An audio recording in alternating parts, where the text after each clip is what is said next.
And we're going to lunge into that right leg, right forearm on the thigh, and again spiraling up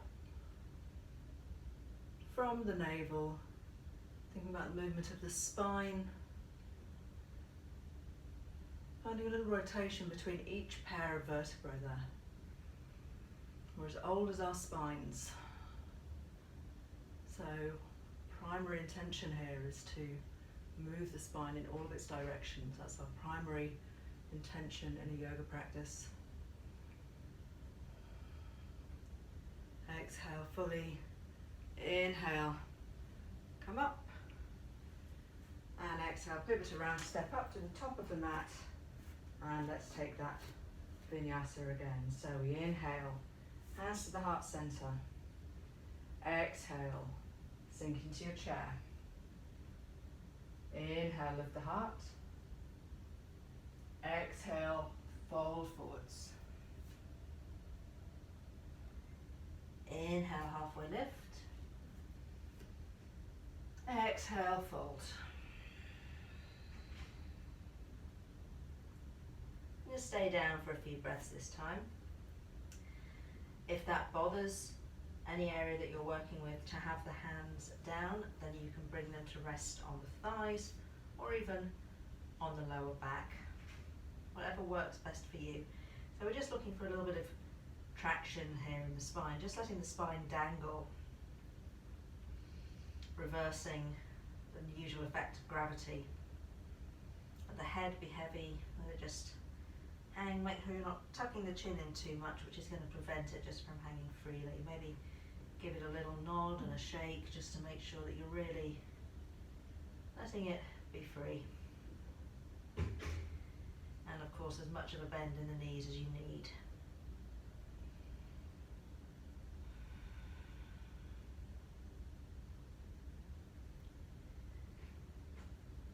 Exhale fully, and then long spine, you can come all the way up to stand. Exhale at the top, take a couple of breaths at the top, just letting any slight lightheadedness disperse. And then we're going to bring feet together. Inhale, hands to the heart center again. And once again, we're going to come into our chair pose. We're going to take the hips and the knees back in space. And then we're going to exhale and twist to the right. Now go only as far as you feel comfortable. So the twist is originating from the navel, from the belly button. If it's comfortable, you can take the left elbow and hook it across the right knee. If not, you can just hover here. And press down with that top hand into your prayer hands to lift the heart up towards the thumbs. Now you're probably going to find that right knee is sliding backwards, so can you encourage it forwards? Just have a quick look down, make sure that the knees are next to each other. And then we inhale, we're going to stay low in the knees, come back to center with the hands at the heart center. Inhale, and then we're going to turn to the other side.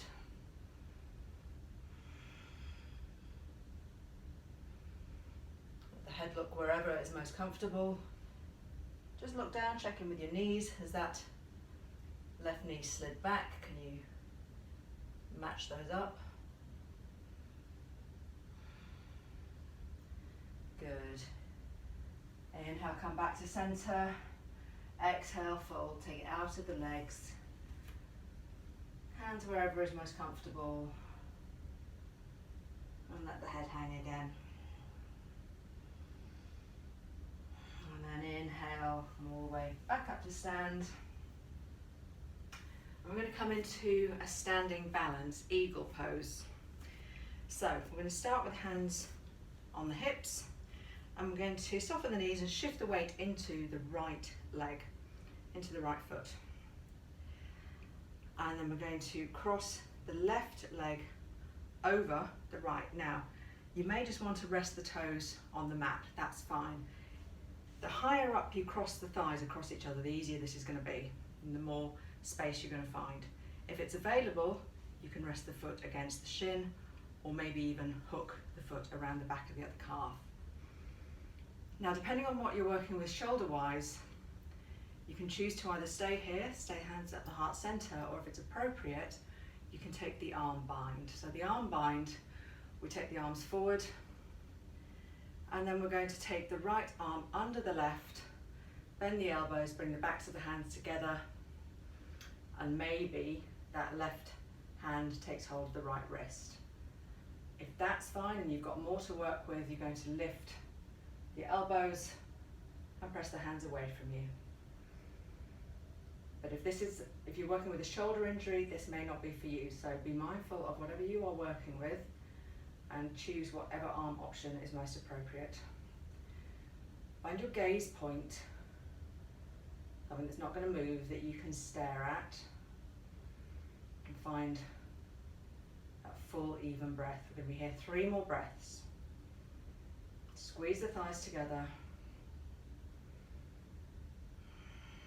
And then as you inhale, unravel it all, spread your wings, and we'll take it to the other side. So hands to the hips. Weight into the left foot, right leg comes across, whoops.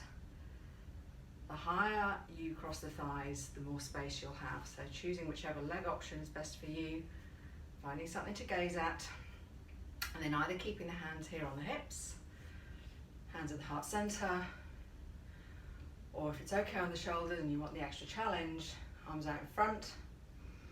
And then this time I'm going to take the left arm on top and clasp around.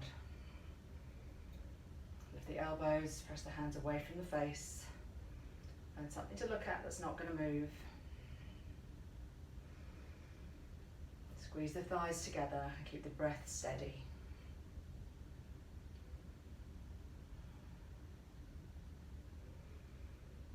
Two more breaths. And then spring up and release. Give it all a little shake out. And then we're going to come down into seated sequence.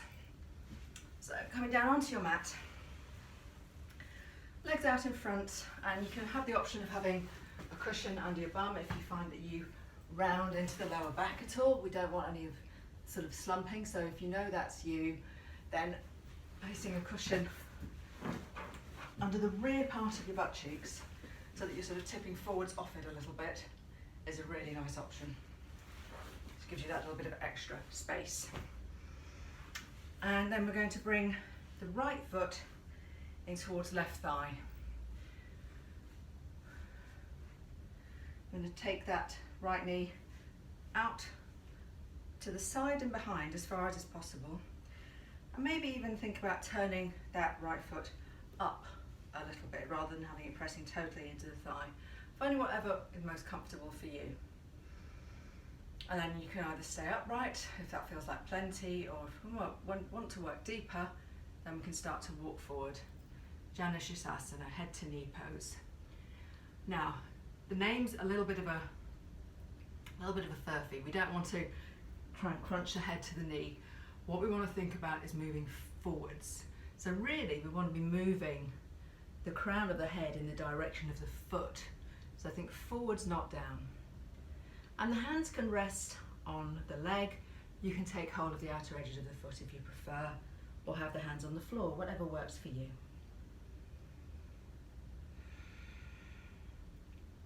See if you can bring that right side of the chest down as much as the left side is down, so that the two sides of the chest are even.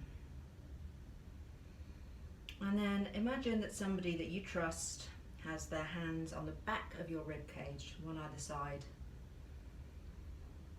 and you're breathing into their hands. So you're trying to see how much you can actually make their hands move by really letting your breath expand the back of the ribs there.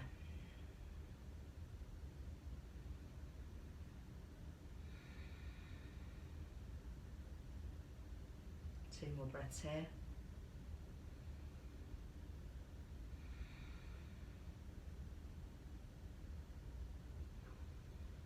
And then as you inhale, you're going to slowly walk your way back to centre. Bring that right knee in, send it long, and we switch sides. So left foot comes to the inner thigh. I'm going to take that left knee out to the side and moving in the direction of behind us, and maybe even turning that left foot up a little bit. Inhale, sitting tall, pivoting slightly towards the outstretched leg. We walk forwards if that's available. Taking it to whatever extent is appropriate for your body. Always listen to your body. Your body is always the real teacher.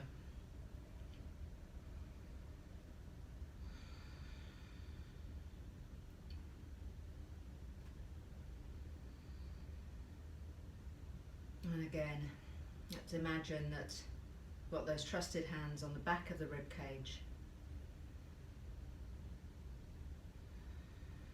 And you are seeing how much you can move them, just with the power of your breath.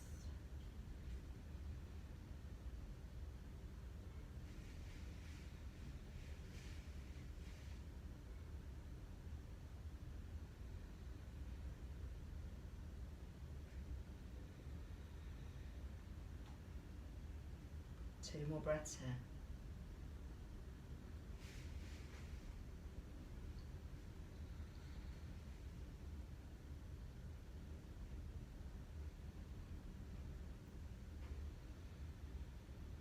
And as you inhale, bring yourself slowly back to centre. Extend that left leg out and staying on your cushion if you've chosen that option, or indeed adding if you would like to for the next pose. We're going to take the legs out wide for Upavishta Konasana. Wide-legged forward fold, seated. We're going to flex the feet so that the toes are pointing up to the ceiling. There can be a tendency for the knees to want to roll in here, so see if you can find an opening there so that the kneecaps are pointing to the sky and the toes are pointing to the sky. Now, this may be plenty. You may actually want to take your hands behind you and just sit tall. That's great. If you've got a little more space, you can start to walk the hands forward. But again, let's think long and forward. So this is not the name of the game, curling forward. Lots of length in the spine, and think forward direction rather than down. So walking the hands out in front if you've got that available. And close the eyes. And let the head hang. It might even be nice to bring a block or a couple of cushions here to rest the head on. Can be something quite satisfying about smushing that third eye centre, that space between the eyebrows, into something solid, something firm.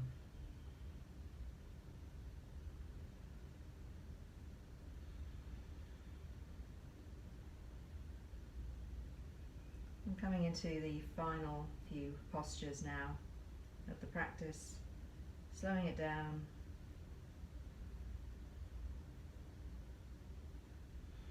Really finding that connection with that steady breathing. And maybe using a count in your head to make sure that your inhales and exhales are at least equal length. If anything, as we slow down the practice now, you might want to make the exhale a little longer than the inhale. And what that does is engage the relaxation response of the body, the parasympathetic nervous system. Most of us live very stressful lives. And of course, if you are working with an injury or post-op, that is a stressful situation. So we want to calm the nervous system as much as we can. So let's make the exhales now a little longer than the inhale. So if you're inhaling for 4, let's see if you can exhale for 5 or 6.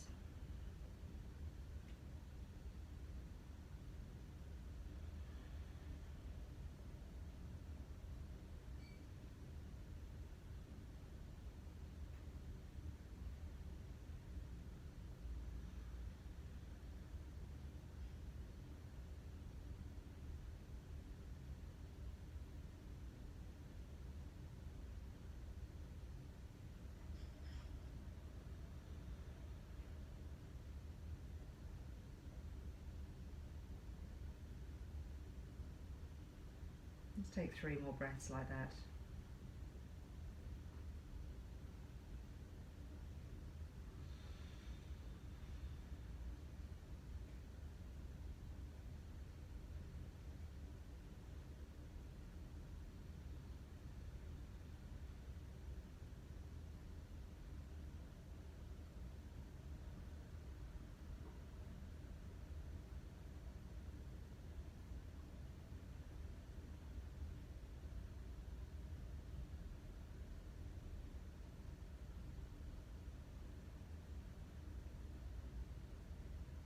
And after your 3 breaths, very slowly, because we've been here for a little while, walk your way back to centre. Give the legs a little helping hand, so just take the hands behind the knees, bring those in. And we're going to come into gentle twist. So we're going to take the left heel under the right leg, so it's right, left heel by the right buttock, and right heel either to the inside or outside of the left knee. We're going to come into Ardha Matsyendrasana twist. We're not going to take that right arm behind as we normally might do because we're protecting this area today. So we're just going to keep the hands clasped across the front knee, and we're going to lift into the heart, lift tall through the crown of the head, and as we exhale, we're just going to turn from the navel. You might want to slide the hands around to the thighs a little more. We're just not going to take that extended arm option. Rooting down through both of the seat bones, like a plant sending tendrils down into the earth, finding stability and nourishment from those roots.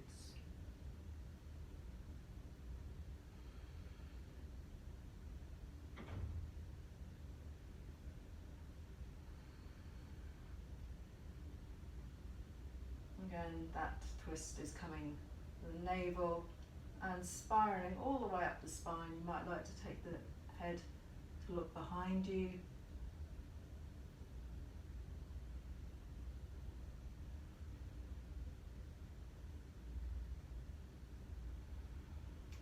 With each inhale, growing a little taller, and with each exhale, the twist develops.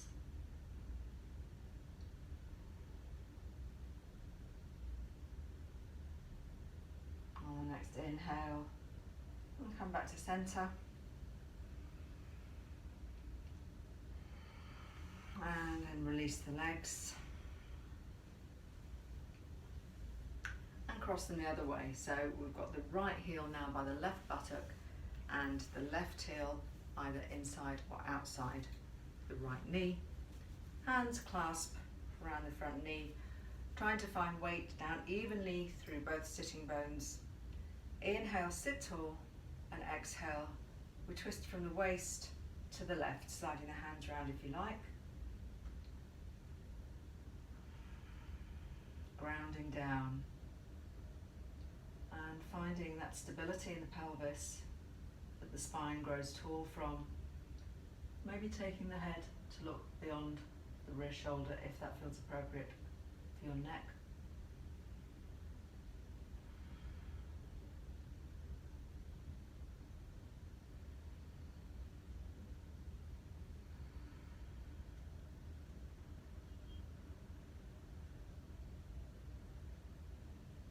Maybe close the eyes. We're coming to the end of the practice here again, finding that calming effect for the nervous system, coming into a state of pratyahara, or withdrawing from the senses, withdrawing attention from external stimuli, and turning to our inner listening.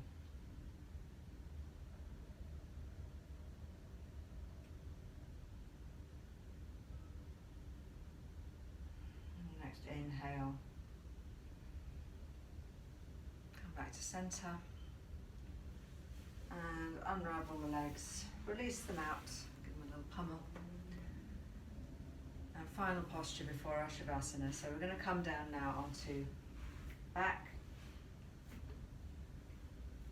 If you like a little support for your neck or your head, you might like to grab a rolled up blanket to place it under the curve of the neck, or just a little pillow, whatever feels best for you.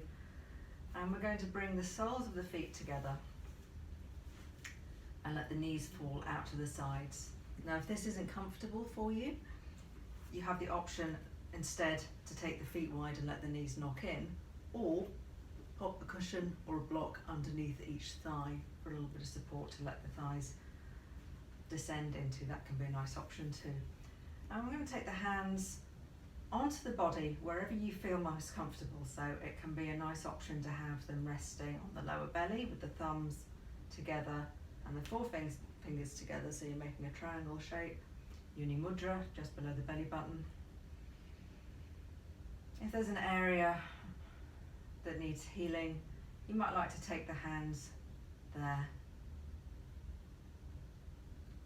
Or third option is to have one hand, left hand on the heart and right hand on the belly. Wherever feels most nourishing for you.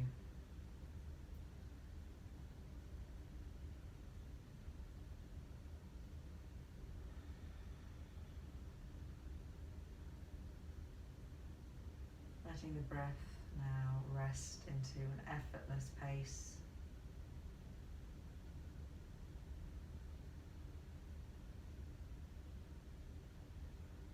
You are not doing it.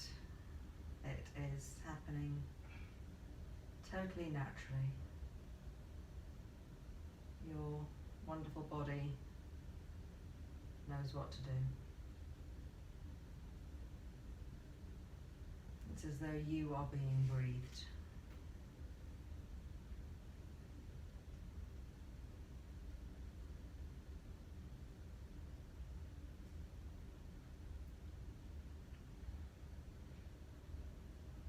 You've taken your hands to an area that is healing. You might like to visualize golden glow underneath your hands, or a healing light, whatever colour that would mean for you.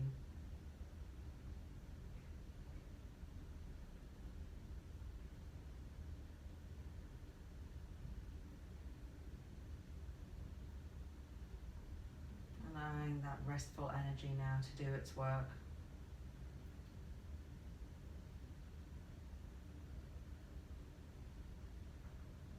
Body, mind, spirit in balance.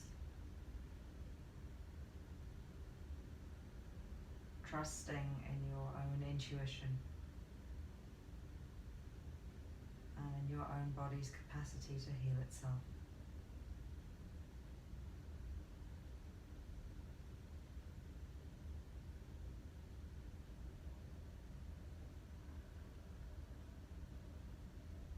You can choose to stay here, or if you prefer, you can extend your legs now into Shavasana. Rest your hands again wherever feels most comfortable. You may like to take them alongside your body, palms facing up just a little way out from your torso. Whatever feels good.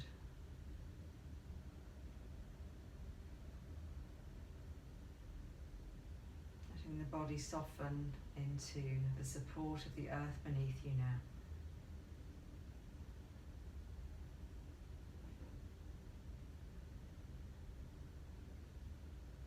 And taking this time for this most important pose.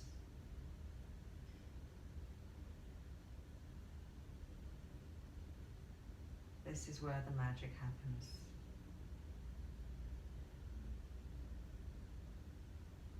You find your mind tends to wander here. Let your attention be on the points of contact between the back of your body and that support beneath you.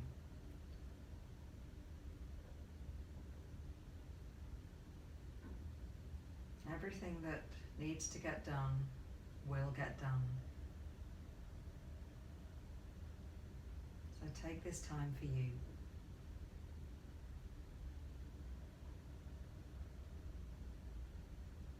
Let's be in silence for a couple of minutes, but I will guide you out of it.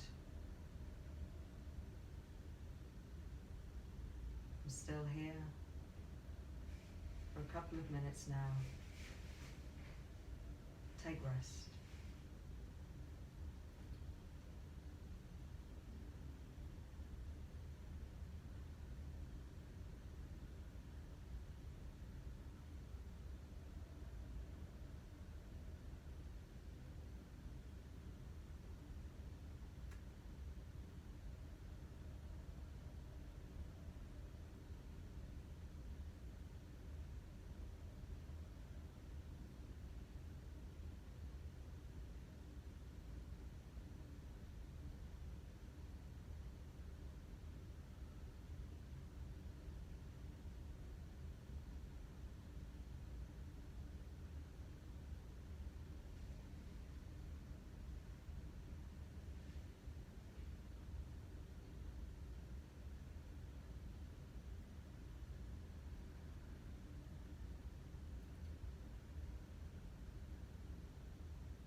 Start to become aware of touch of air on your skin,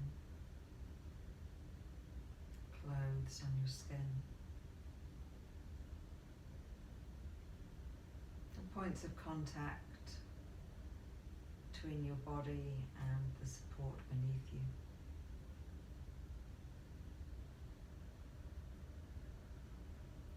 If you have time to rest further in Shavasana and stay right where you are. If your time to practice now has come to a close, start to deepen your breath and send some movement into fingers and toes and hands and feet and wrists and ankles. Stretching into the extremities, maybe having a little wriggle of the hips, and bring the knees in towards the chest. Give yourself a little roll around on your back. A little massage. And then when you're ready, roll over to one side. Just take a moment there.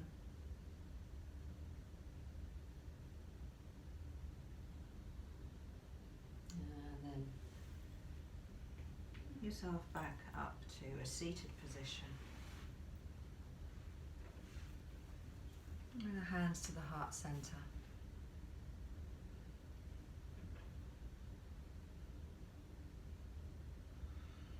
Bowing your head in gratitude to yourself for making this time to practice your yoga, our shared practice of yoga.